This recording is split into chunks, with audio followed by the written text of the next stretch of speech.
Marriage garden संचालक बगैर अनुमति आयोजन नहीं कर सकेंगे। कलेक्टर ने बैठक कर अंतिम चेतावनी देते हुए कहा, कोरोना नहीं फैलाएं, बिजनेस भी चलता रहे। कलेक्ट्रेट सभा कक्ष में आहूत मैरिज गार्डन संचालक, होटल रेस्टोरेंट संचालकों की बैठक में कलेक्टर कुमार पुरुषोत्तम ने निर्देश दिए। कलेक्टर ने कहा, बगैर अनुमति कोई भी आयोजन होटलों मैरिज गार्डन में नहीं किए जाए। यह अंतिम चेतावनी है। यदि किसी ने बगैर अनुमति आयोजन किया तो कड़ी से कड़ी कार्रवाई की जाएगी। कलेक्टर ने कहा कि मैरिज गार्डन संचालक कोरोना स्प्रेडर नहीं बने, ऐसी कार्य प्रणाली अपनाएं जिसमें संक्रमण नहीं फैले और बिजनेस भी चलता रहे। होटल मैरिज गार्डन संचालकों से जुड़े व्यक्तियों के लिए विशेष वैक्सीनेशन कैंप भी आयोजित करेंगे। अनुमति प्राप्त शादी विवाह आयोजनों में निर्धारित संख्या से अधिक व्यक्ति कतई सम्मिलित नहीं हो। जो भी व्यक्ति सम्मिलित होते हैं उनका RT-PCR टेस्ट पूर्व से करवाना होगा।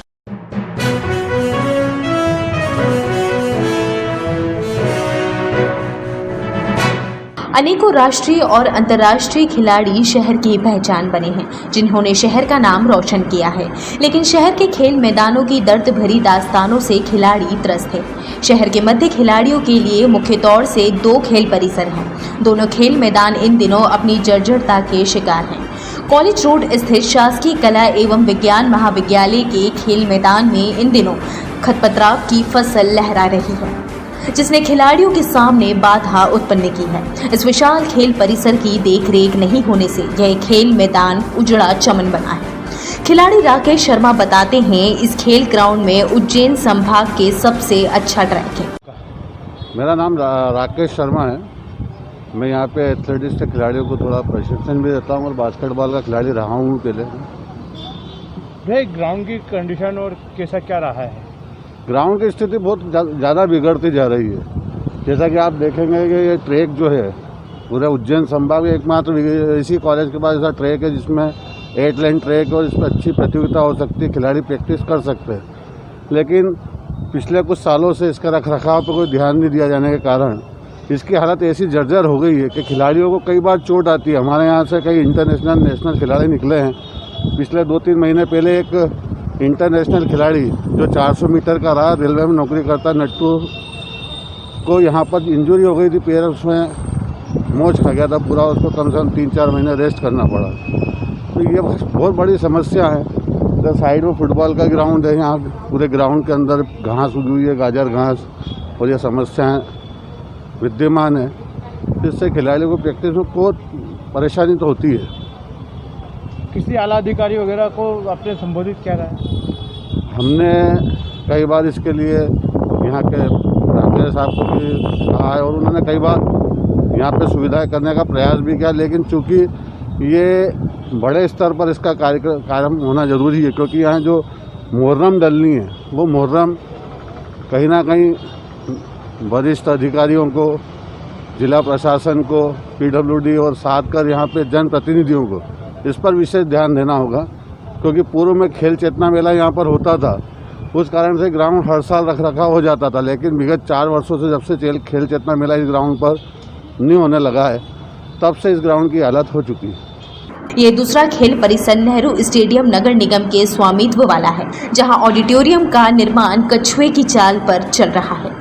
स्टेडियम में सुबह मॉर्निंग वॉक और खिलाड़ी अभ्यास के लिए आते हैं, लेकिन इन मैदान में असामाजिक तत्वों का शाम ढकते ही अड्डा बन जाता है, जहां शराब की बोतलें और कचरे से खिलाड़ी परेशान रहते हैं। खिलाड़ी अनुज शर्मा बताते हैं, ऑडिटोरियम निर्माण पर अफसरशाही हावी है। क्या बनाया जा रहा है किसी भी खेल संगठन को नहीं पता है। अनुज शर्मा है, मैं आशुतोष क्रिकेट क्लब जो कि नेहरू स्टेडियम में पिछले 45 वर्ष से चल रहा है, उसका संयोजक हूँ। किस तरीके का एक ग्राउंड है और कितने सालों से बन रहा है, कितना पुराना ग्राउंड है? भैया, जब यह नेहरू स्टेडियम की एक कल्पना की गई थी कि तोड़ के नया बनाया जाएगा, तो खिलाड़ियों में उत्साह का संचार हुआ था। पर उसके पश्चात जब से यह निर्माण प्रक्रिया चालू हुई है, कहीं ना कहीं अफसरशाही, लेट लतीफ़ी और खिलाड़ी संगठनों से बातचीत नहीं करना कि क्या बनेगा, खिलाड़ी क्या चाहता है, संगठन लोग क्या चाहते हैं। आज नन्हे खिलाड़ी इस अव्यवस्था पर न उसका शिकार हो रहे हैं, न अपनी सामग्री रखने की यहाँ अभी तक कोई व्यवस्था हुई। हम लोग 45 वर्ष पूर्व का एक रजिस्ट्रेशन क्लब है, जिला खेल संघ चलता है, एथलेटिक्स के बच्चे आते हैं, फुटबॉल बच्चे आते हैं। सभी को निश्चित रूप से गंदगी और यह निर्माण प्रक्रिया में देरी खिलाड़ियों को अभी समझ में नहीं आ रही है। विरोध किया जाता है तो एक ढीला ढाला आश्वासन दे दिया जाता है कि आपसे बातचीत करेंगे और क्या निर्माण हो रहा है, आज तक भी संगठनों को नहीं मालूम है ये। भैया ये जो अभी किसी अधिकारी को आपने सूचना दी हुई कि बताया गया होगा? कई बार हमने जिम्मेदार अधिकारी हैं, नगर निगम के, प्रशासन के, सभी को हम अवगत करा चुके हैं। माननीय विधायक जी को बता चुके हैं, सभी को बता चुके हैं। पूर्व में जब महापौर के कार्यकाल में चालू हुआ तब भी हमसे नहीं पूछा गया और अभी भी खिलाड़ी संगठन जिनके लिए यह सौगात रतलाम शहर को मिलने वाली है, आज भी खिलाड़ी से अपने आप को असहाय महसूस कर रहा है कि क्या निर्माण हो रहा है, आज किसी को भी नहीं मालूम है। खिलाड़ियों के अलावा यहाँ पर रात में कुछ आपने बताया कि असामाजिक तत्व आते हैं यहाँ। हमारा शाम को जब हम लोग सुबह शाम अभ्यास करने आते हैं तो पहला काम होता है इन असामाजिक तत्वों द्वारा जो फैलाया गया वो है दोवती थाने से लेके हम कई बार अवगत करा चुके हैं कि यहाँ पर उनका जमावड़ा रोका जाए, पर शायद कोई सुनने वाला ही नहीं है। जब निर्माण होते होते कितना कार्य बचा और कितने दिन लग हो चुके हैं? भैया मैंने आपसे पहले भी कहा कि हम संगठनों को तो मालूम ही नहीं है कि ये निर्माण क्या हो रहा है, क्या क्यों रुक रहा है, वापस कैसे बन रहा है। और आज भी हमारी सामग्री हम यहाँ बाहर लावारिस छोड़ के जाना पड़ता है, क्योंकि यहाँ पे अभी तक 3 साल से ऊपर हो गए हम जो खिलाड़ियों की मैट रहती है, नेट रहती है, वो खुले में ही छोड़ के जाते हैं। यहाँ पर पोल लावारिस पड़े हैं, कोई असामाजिक तो उठा भी ले जाते हैं। आज भी खिलाड़ी अपने मेहनत करके उनको ठीक कराते हैं। सब जीर्ण शीर्ण अवस्था में है और अभी तक हम खिलाड़ियों को लगता नहीं है कोई सूद लेने वाला है यहाँ पर।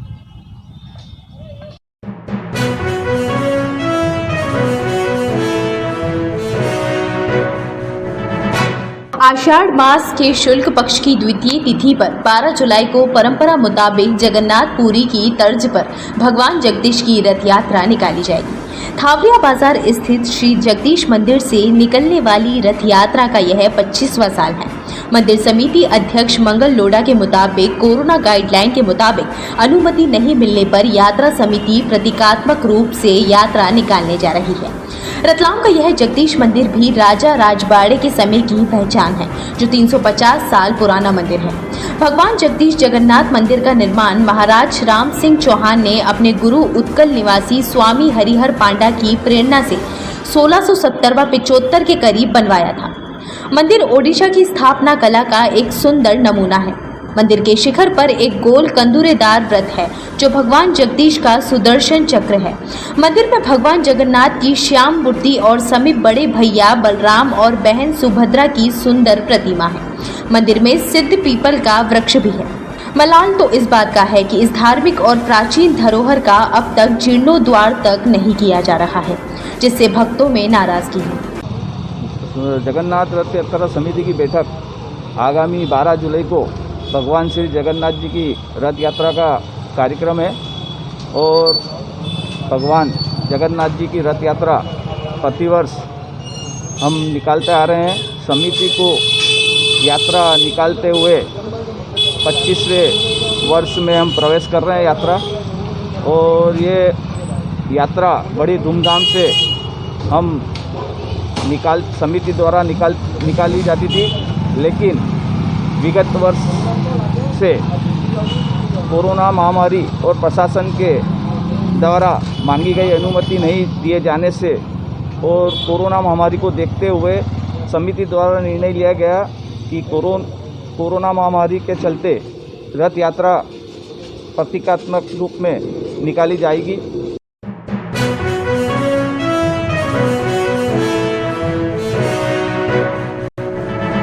वैक्सीनेशन के महाअभियान के तहत कोविशील्ड का दूसरा डोज शहर के 8 सेंटरों पर लगवाया गया। चिन्हित 8 सेंटरों पर सिर्फ 2300 टीके भेजे गए, जबकि दूसरे डोज के लिए लगवाने वालों की संख्या अधिक थी, जिससे हर बूथ पर टीके के लिए भीड़ लगी रही। लेकिन नंबर आने के पहले ही वैक्सीन खत्म हो गई, जिससे नागरिक नाराज और परेशान होते रहे। वैक्सीनेशन के लिए गए बुजुर्ग दंपति भी इधर से उधर भटकते रहे। समय सीमा 84 दिन पूरे होने पर भी लोगों को दूसरा डोज नहीं लग पाया।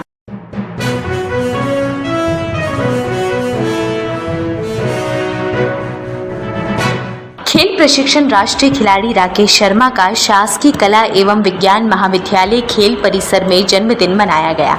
इस अवसर पर खिलाड़ियों और उनके शारीरिक विकास और स्टेमिना एवं आने वाली चोटों से किस प्रकार से बचा जाए, इस पर उनका मार्गदर्शन डॉक्टर योगेंद्र चाहर ने किया। डॉक्टर चाहर ने कहा, खिलाड़ियों को हमेशा अपनी मसल्स की इंजरियों से बचना चाहिए और उसके लिए उन्हें नेचुरल प्रोटीन और पर्याप्त मात्रा में मिनरल्स लेना चाहिए। साथ ही संतुलित आहार के साथ साथ अपने वर्कआउट में एक्सरसाइज स्ट्रेचिंग को पर्याप्त रूप से शामिल करना चाहिए और एक्सरसाइज स्ट्रेचिंग के माध्यम से ही वे अपने इस खेल को निखार सकते हैं, आने वाली किसी भी इंजरी से अपने आप को बचा सकते हैं। कार्यक्रम का संचालन मध्य प्रदेश एथलेटिक्स एसोसिएशन के अध्यक्ष अमानत खान ने किया। इस मौके पर राष्ट्रीय खिलाड़ी श्रवण यादव भी उपस्थित थे। राकेश शर्मा के जन्मदिन पर सभी खिलाड़ियों ने मैदान पर उनका स्वागत कर और केक काट कर उत्साह के साथ जन्मदिन मनाया।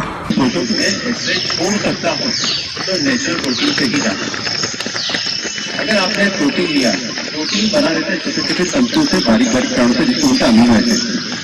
अमीनो एसिड किडनी के छोटे छोटे तंतु रहते हैं, उसका फिल्टर नहीं होता। अगर आपने प्रोटीन लिया आर्टिफिशियल डब्बा प्रोटीन जिसको बोल सकते हैं, डब्बे के अंदर सोचते हैं आज प्रोटीन खाओ, 1 महीने 2 महीने बॉडी अच्छी बॉडी बन जाएगी। लेकिन जैसे आप प्रोटीन छोड़ोगे, एक्सरसाइज छोड़ोगे, वो प्रोटीन छोड़ोगे।